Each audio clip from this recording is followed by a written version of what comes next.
Hello, and welcome to Vatech America. Today, we come to you from Cypress, California, the site of our brand new state-of-the-art facility and world-class showroom. I'm sure your decision to choose Vatech wasn't an easy one, with so many options on the market. At the end of the day, whatever led you to Vatech, we're grateful that you did choose us as your imaging partner. It could have been from a variety of different reasons: image quality, support, industry-leading warranty, or the education platform that you're going to experience here today. Ultimately, our job as your imaging partner is to ensure that you and your team implement this technology seamlessly. Enjoy the next hour with the Vatech education team, and thank you again for choosing Vatech America.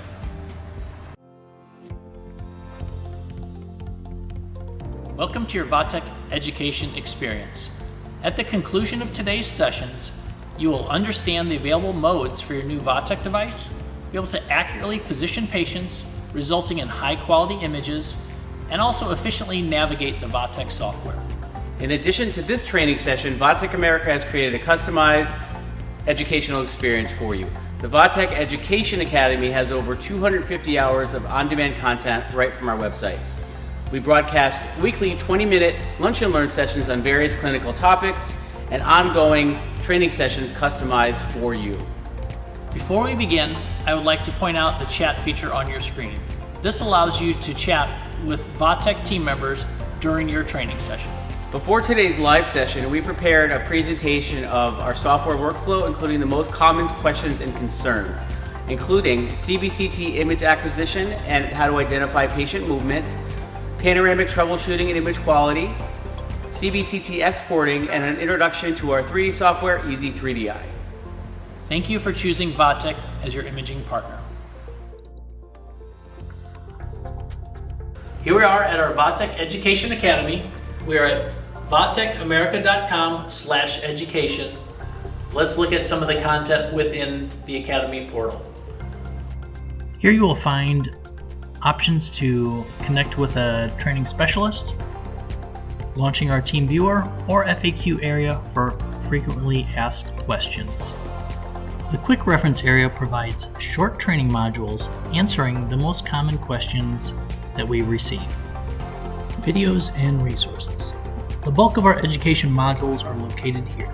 Viewing left to right, you will find device video modules including imaging for 3D, 2D, and intraoral tutorials, followed by software modules, and finally recorded webinars, which include past lunch and learn sessions and clinical partner sessions with industry key opinion leaders. To access, simply select your area of interest and create your account.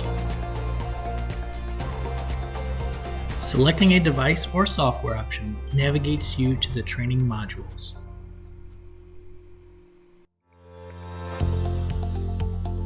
This is an overview of the Vatech PaX-i. We're going to look at the on-off switch, the emergency stop switch, our touchpad, appliances, and finally cleaning and care. First, let's start with our on-off switch. The on-off switch is located underneath the horizontal arm. It is a green toggle switch. In the morning, you want to come in and turn the machine on. The overhead will rotate and go through some startup checks. In the evening, you want to go ahead and toggle that off and power the device down. Also located underneath the horizontal arm is the emergency stop switch. It is a red button. If you have issues while positioning or acquiring an image, you can press that button and it will cut power to the overhead. Rotate that switch and it will restore power to the overhead. Moving on to the touchpad. The touchpad includes your unit up or down, your beam position button, and also your up and down hand switch. Other features of the device: underneath you have your temple support knob, which closes the patient temple supports. On the vertical column, you have your Frankfurt horizontal beam adjustment lever. And finally, your canine beam adjustment lever is a slide on the side of the device. Next, let's look at our appliances. Your bite stick here in the device. The device also includes an edentulous cup, which also fits in the chin rest. And lastly, your TMJ or sinus appliance.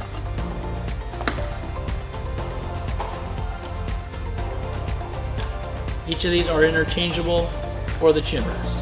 Next, I would like to talk about cleaning and care and disinfection of the device.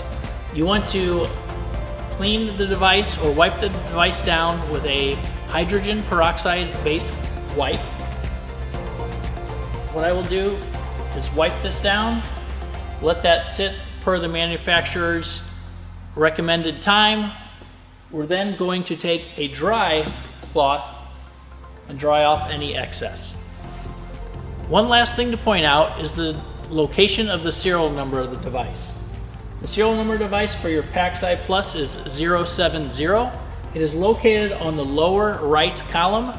You will want to have that available when you talk to your local dental dealer, your Vatech customer service department, or if you're interacting with the Vatech education team. To take a 2D panoramic image with our patient chart up with an EasyDent Eye, we are simply going to click on the Acquisition tab on the top of the screen and select Panorama on the panel to the left. The image acquisition screen opens and we can make our selections. First, select patient gender, man, woman, or child. Note that the system will automatically select child if the patient age in the system is 12 or under. To the right of the gender, we have exposure-based settings based on the patient's density or size. Options include hard, normal, which is your default, and soft. Moving to the right side of the screen under the panel options, options include normal, which is the normal ordinary panoramic image acquisition option. The auto-focusing option is a multi-image acquisition option that reconstructs the panoramic image as multiple focal images for best quality. Under the image option settings, we have 3 settings. UHD, which is ultra high definition, HD, which is going to be your standard default, and normal. If selecting normal, the pan scan time will be cut down to approximately 7 seconds, making this an ideal setting for any patients with any stability issues. Next, down to the arch selection options, the default will be on normal. We also have narrow or wide if that applies to your patient. Under the panel examination area, the standard is going to be your standard pan. Other options include right side only, left side only, and front, leaving out the condyles. Your PaX-i Plus can also take extraoral bite wing. Click UHD for ultra high def, orthogonal, and bite wings, or bite wing right only or bite wing left only. Also note the message information area in the bottom of the screen, always displaying the next steps to take. In this case, we make our selections and we hit confirm, and now we can position our patient. In preparation, have the patient remove any metal objects from the neck up, including eyeglasses, earrings, necklaces, or any other metal objects. The PaX-i Plus, I'm going to bring my patient in for our patient positioning for our pan, and we're also going to discuss bite wing capture. Go ahead and bring my patient in. We're going to have our patient stand up straight and tall. And what I want to do is I want to ensure the chin rest is just below the patient's chin. Starting with my hands, palms facing up, feet shoulder length apart. Go ahead and take a short step forward. Next, I'm going to have my patient bite on the bite stick. Smile really big for me. I can see the patient is biting in the bite stick groove. I'm going to go ahead and gently push down on the bite stick to ensure the patient's chin is firmly on the chin rest. We have 3 different positioning beams. First, we're going to line up our mid-sagittal beam. I'm looking at 2 anatomical points. I want to make sure the patient's lined up right between the eyes and the beam is right through the philtrum. Next, for our panoramic positioning, I want to make sure the patient's occlusion is tipped down about 10 degrees, or we're looking for a natural head position. Have the patient smile really big And in this case, the occlusion is flat, so I'm going to lower the device using our buttons to ensure that the occlusion is tipped down about 10 degrees. As a tip, the objective of this beam is to have the head tilted and the occlusion at a 10-degree angle when positioned in the machine, which produces a slight smile effect in the pan. Another check is we have our Frankfurt horizontal beam, which I'm placing at the top of the tragus to the intraorbital notch of the eye. Next, I'm going to go ahead and close my temple supports. I want to ensure these are tight and snug on the patient's head. You can see I'm actually rotating this down so they are snug on the patient's head, holding the patient. And I'm going to adjust my canine beam here on the slide bar. Go ahead and smile really big. We're going to line up our canine right through the center of the canine. If you are positioning for external bite wings, we want to move this canine beam just mesial of the canine or just in front of the canine for your bite wing capture. Next, I'm going to go ahead and initialize the machine. I'm going to have the patient go ahead and close your eyes. Close your lips around the bite stick, swallow, and keep the tongue to the roof of your mouth. The device will then rotate and capture your panoramic image. Next, return to your acquisition computer and click Ready, and the machine will rotate to capture position and we can take our image. Hold the button on the acquisition trigger switch, which will turn yellow when exposing. Hold the button until the image acquisition is fully complete.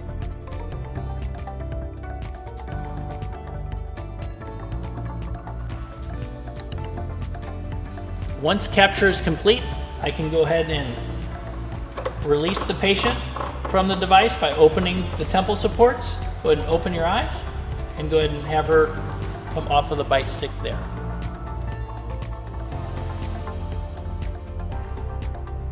Let's look at a few appliances for the PaX-i Plus. Here we have our bite stick. We're using this for our panoramic capture. We also have our edentulous cup. The edentulous cup fits in the same area on the chin rest. And I would have my patient come into the device and just rest their chin up against the edentulous cup. I would then have the patient open and have them gently close on a cotton roll. So Jim, why don't we talk about some fundamentals of hand positioning and common things that can occur in your images? That sounds great, Paul. I mean, we just finished our patient positioning portion, and now let's look at images. And on screen here, I would consider this a high quality image. I've got my clear anteriors, a nice smile there. My condyles are straight up and down. So the question is, what do we look for in Pan IQ? Right, several things. And why don't you describe on here, take me through what we're seeing here and what those 6 or 7 evaluation techniques we use to look at a pan. Yeah, so the dashed white lines kind of outline just what we're looking at. We don't want the occlusion flat. We want a slight smile by having that 10-degree angle of the posterior teeth in there, which creates that slight smile you see there. You have the palate is nice and flat up there. It's designated by those white double-digit lines there. The condyles are even. One side's not tilted or larger than the other, and the chin there is in a slant position. Right. So that's what we look for when we're evaluating. The thing is, we're working with patients and they may not be compliant to what we've asked them to do. And one thing that happens all the time, and you all know that, is where they bite on the bite stick too far forward. They bite in front of the groove, and maybe we don't have our canine light properly aligned. And Paul, what do we see here that usually happens when we're out of that focal trough? Well, what we see blurry anteriors, and even in this one, the spine position is out of position. You want to have that spine as upright as possible, even before they bite on the bite stick. Visualize where that spine is. You want it very upright. Have them bite in the bite grooves. Make sure they're biting in the bite grooves to avoid this issue. Right.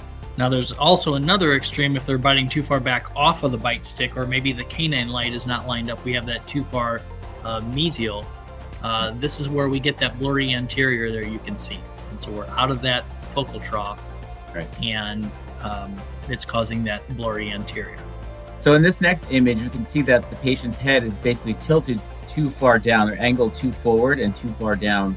So you can see the curvature there of the occlusal plane is off. So the solution would be to get them in an ideal resting position, and get that Frankfurt plane aligned properly. So we have that Frankfurt plane from the tragus to the bottom of the orbit.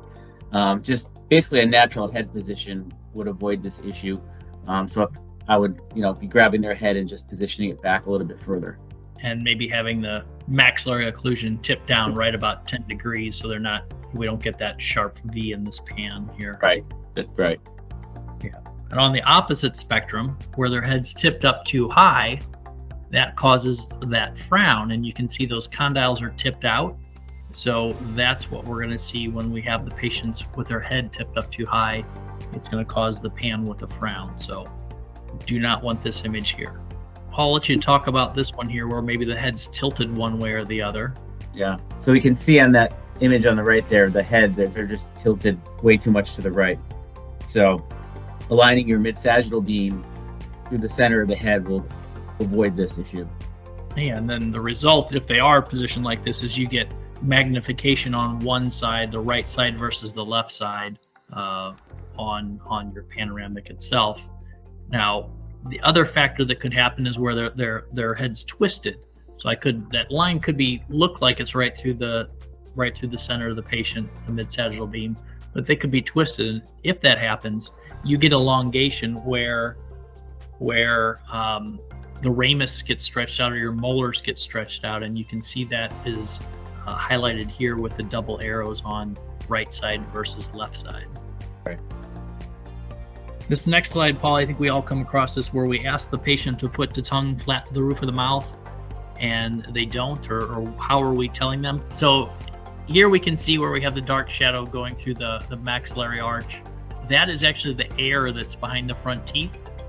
And several offices, when we instruct them on how to position, how to relate this to the patient, I have them swallow and then keep the tongue flat to the roof of the mouth, and that should eliminate that shadow that is interfering with those maxillary teeth there. Often we see lower anterior distortion, and that's where we have the patient they're not standing up straight. We want that spine straight and their chest right up against the chin rest there, and we had talked about that when we did our patient positioning a little while ago. So it's really important to make sure that their body is right up against that, spine is vertical, and that's gonna eliminate having that washed out anterior region there. Paul, what happens whenever the patient moves? If we don't have those temple supports tight, what happens then? The entire image usually is going to be blurry and not well defined. Yeah, so that's really important. Get those temple supports nice and tight, and that's going to eliminate any or reduce the chance for any patient movement there. If we are using a lead apron and we see any radiopaque triangles at the inferior border of the pan, that's going to be where the lead apron was improperly positioned. So I always say you want to have the lead apron high in the front and low in the back. Since when we're imaging our anteriors, we want to make sure that that lead apron is properly positioned on the patient, and that's going to remove any artifact that we have at the inferior border of the pan itself. Right. And take us through a brief overview of like image that's too light or too dark, underexposed, overexposed. What happens there? What has happened if we see that? So when you see an image like that, a lot of times if it's too light, we're underexposing it, and if it's too dark, we're overexposing it. The Vatech software, as we just reviewed, it auto sets the KV and the MA and the time based on the patient, the age of the patient, and the morphology. Sometimes if we forget to set that, or if we forget to add patient information or change man, woman, and child, this is when this could cause underexposure or overexposure. So always make sure that we have it on the proper patient's body type and bone density, and we should not have this issue here. So Jim, in this next image, we can see the patient clearly has earrings on, and that will not only show up in your image, it'll cause streaking. That's what we can see in the upper two white boxes on top there. As it goes around, it causes streaking on the opposite sides. Yeah, so ensure taking off jewelry, glasses, necklaces, right? We recommend, having the patient take off anything metal from the neck up as much as possible. I agree. That's going to give it that clean image without that distortion and streaking effect there. Right. So here's a really nice image. I would say this patient's been positioned properly, but Paul, what are you seeing in the image? Well, I would say the head's tilted slightly, but we see the earrings in the image. And then again, also the streaking above that look like little rectangles are from the earrings. Yeah, so I think that's the thing of, we get our earrings in here and the sinuses, we get that streaking effect and the distortion above those earrings. Otherwise, beautiful pan. Let's look at one more before we conclude. What are you seeing here on this image? See that little white area on the bottom portion of the image, which is going to be the vest essentially creeping up on the back of the neck, causing that little white spot there. So Paul, I think that concludes our review of the panoramic imaging troubleshooting or image IQ. I think the main things are ensuring that we are positioning the patient proper, taking off the jewelry, which should result in a clinically diagnostic image. This concludes our training session for today. If you do have any questions, feel free to email us. You can also sign up for additional training at our Vatech Education Academy on the online scheduler. Thank you for choosing Vatech as your valued imaging partner.